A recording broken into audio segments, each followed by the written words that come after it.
Os veciños de San Salvador continúan en pé de guerra pola falta de aparcamento da súa parroquia.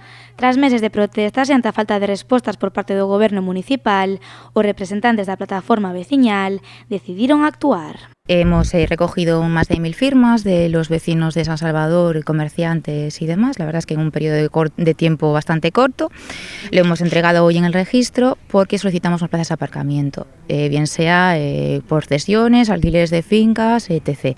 Siempre queremos que quede clarísimo que no queremos supresión de carriles ni cambios de dirección, por lo menos sin alternativas. Ao mesmo tempo que a poboación en San Salvador aumenta, descende o número de prazas de aparcamento, unha situación que ten grandes consecuencias para os comerciantes da zona. Los vecinos en general no tienen aparcamientos, los edificios que hay no hay plazas para alquilar, por ejemplo, los comerciantes se quejan de bajada de ventas.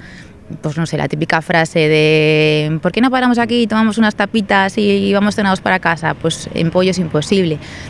Pues Casacés, todos estos restaurantes que hay por ahí, mismo la lavandería o el Mundi va a tomar una Coca-Cola, el Urban, pues no tienen posibilidad de aparcamiento. Vamos, los vecinos que vivimos por allí podemos bajar andando, pero si alguien pasa y quiere parar, pues es complicado. Pero a falta de aparcamento non é o único problema que ten actualmente esta parroquia.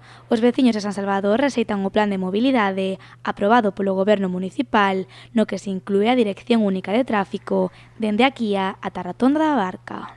No hay una alternativa que veamos viable para redirigir todo ese tráfico que subiría, entendemos, por la Caeira, que no le vemos lógica ninguna, sobre todo porque allí pasan autobuses, pasan camiones, que no vemos la alternativa.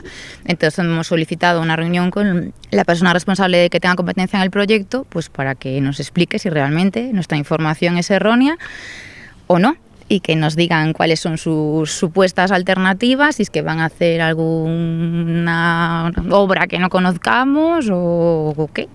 A Asociación Veciñal de San Salvador non está de acordo con este novo plan de mobilidade e, ademais, os representantes deste colectivo critican a falta de diálogo e de consenso que está a ter o goberno local.